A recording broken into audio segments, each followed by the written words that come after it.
Blog Talk Radio. Welcome to Partners in Health and Biz with your host, Gail Dixon. Tune in every Saturday, 9 a.m. for great shows about obtaining and maintaining health, business, and finance. Learn from the experts here at PIHradio.net. And now, broadcasting from the Partners in Health and Biz studio, here's Gail.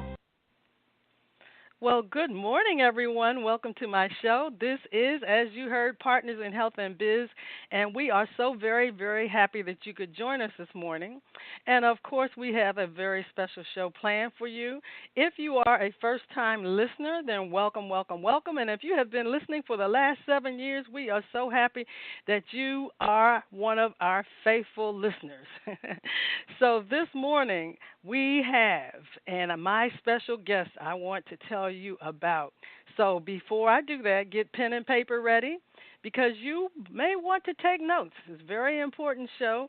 And the call-in number, if you have questions or comments, 347-945-7433, 347-945-7433. We'll probably be able to take one caller if we can this morning.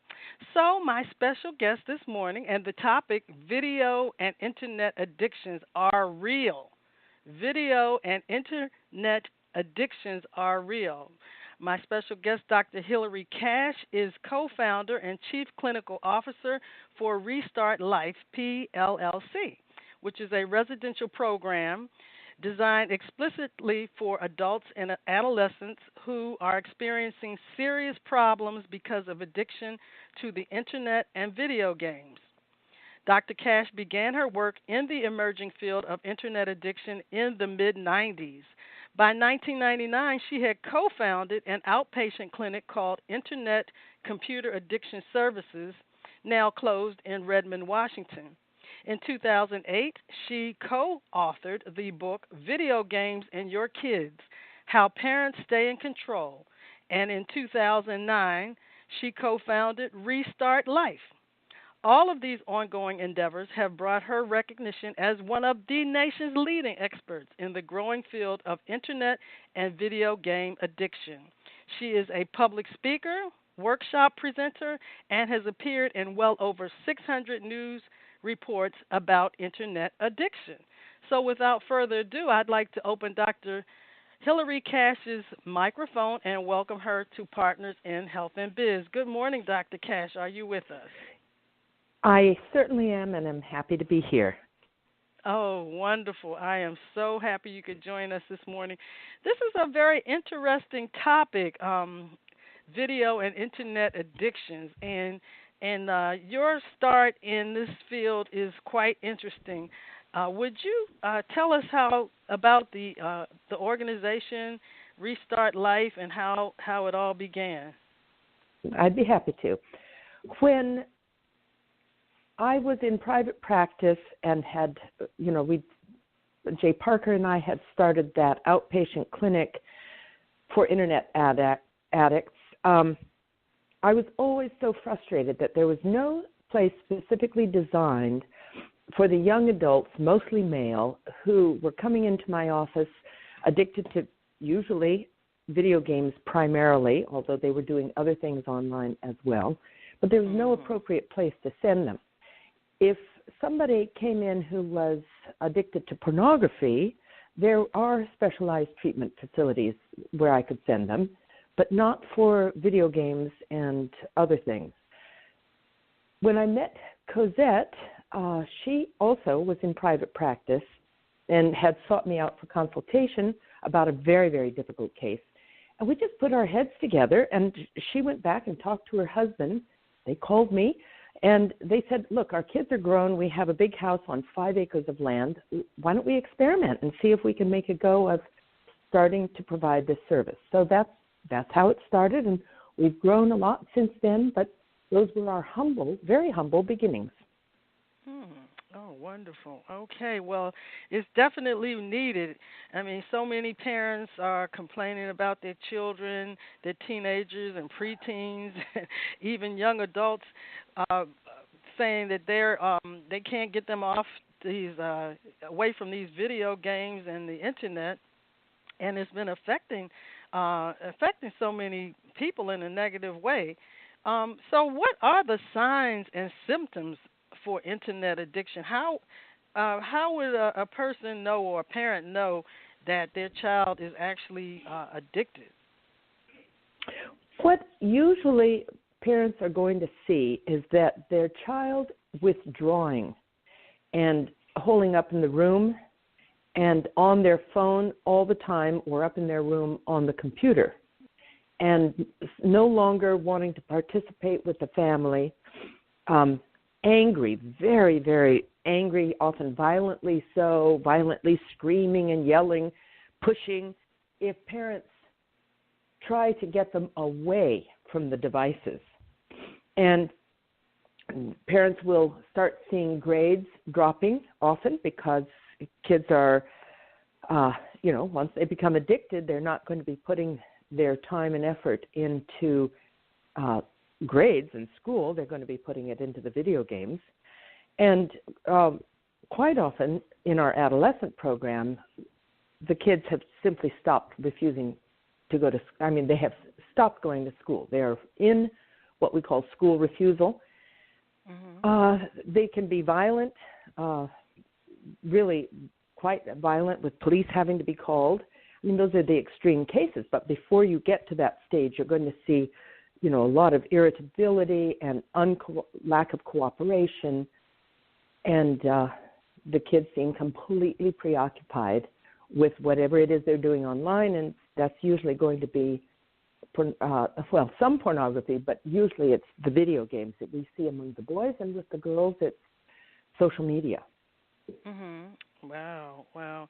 Yeah, I first the way I found out about you, and originally, I do follow Dr. Oz and the doctors and different TV shows, and I happened to be watching the Dr. Oz show one day, and lo and behold, there you were, and Dr. Oz was interviewing you about video and internet addiction, and I believe I heard you say that there was a case that was so extreme with the young person being addicted that they sat for hours and hours playing these games, days on end, and that they had to have their legs amputated. Is that right? We never saw this particular young person, but just after we opened Restart, a stepmom called in. Her stepson was living with his grandmother, and yes, he had one of his legs amputated because he'd been sitting so long for days on end in one position. And I suppose he got up to go to the bathroom, although there are many cases of kids who will just pee into a bottle and will soil themselves because they're unwilling to get up and leave what they're doing. I don't know if that was his case, but in any case, because he wasn't moving, he developed a blood clot, and they ended up not being able to save his leg. No, that's terrible. Wow. Yeah. So, go ahead. Well, I was going to say another really fascinating case for us is just the extreme of what we commonly see, which is difficulty with sleep, because what happens for kids and young adults who are addicted to video games and the internet is that their sleep cycles tend to become very disrupted, and they're not getting enough sleep. They're staying up playing games. Their brains are stimulated as though they're on speed, a drug that keeps them awake. Sometimes they are abusing drugs to keep them awake, like Adderall, which is a form of speed. And so what happens is that their sleep cycles are completely wacky, and they often, almost always, are very sleep deprived by the time they come to us. And in one case, there was a young man who was older than usual. He was 26 when he came, and he was on his way. He said when he left us after treatment, he was going down to Stanford for a sleep study. He'd been to many, many sleep study places. No one had been able to solve the problem of his lack of sleep. He was so sleep deprived that he hallucinated when he was awake. And he was awake most of the time, but he wasn't getting adequate sleep, and he was hallucinating. Just exhausted, foggy, low energy, couldn't concentrate. And after 6 weeks of being away from all screens, which is what happens in the intensive phase of our program, he started to sleep, and that was the end of the sleep problem. But he just had to be away from screens. I see. Oh, that's interesting. So how would you identify a true addiction in your clinic? How do you, is it some of the main things that you just mentioned? Is there a specific test, or you just ask questions and basically come to the conclusion of a true addiction? Well, there are many people have designed various screening instruments to discover if somebody has truly got an addiction. And we have also designed one of those. And so we are asking questions about such things as, do they lie in order to get online? Have they stolen? And many of our clients have lied, have stolen, like credit cards from parents, in order to gain access to what they want related to whatever it is, usually video games. Are they suffering? Are they engaging in what they're doing in spite of the negative consequences? And the negative consequences are physical and social and academic and related to work. So we have a whole list, of questions like that to help us decide whether or not we think this person has an addiction. But if somebody comes, we actually don't too much worry about a cutoff point. If they're having a problem, they're having a problem. And whether or not we're going to call it an addiction or just a problem, we're going to help them get over that problem. And so meeting criteria like the DSM-5 has proposed 9 criteria for internet addiction that's in the back, and they say if you meet 5 of these, then you're going to, we can say you're addicted. We're not worrying about that. That hasn't been made official yet as like the proper signs and symptoms checklist, but we're not worried about it. If somebody's having a lot of trouble in their lives as a result of the time they're spending online, we're happy to help them. Okay. Excellent, because I'm telling you, this is a true problem, and it seems like there are more and more companies that are creating these video games, and they're not Cinderella stories or the Wizard of Oz. A lot of them are very violent games, very violent. Where yes. I remember when my nephew was younger, he would play a lot of the like type G.I. Joe games, and where each person was trying to see how many people they could kill, and how fast you could kill someone in these video games. All kinds of other things are going on, sex and everything else in these violent video games.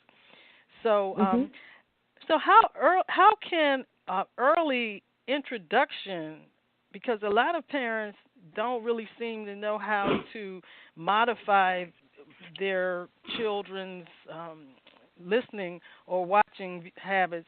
How can early addiction of screens impact children's development? In profound ways.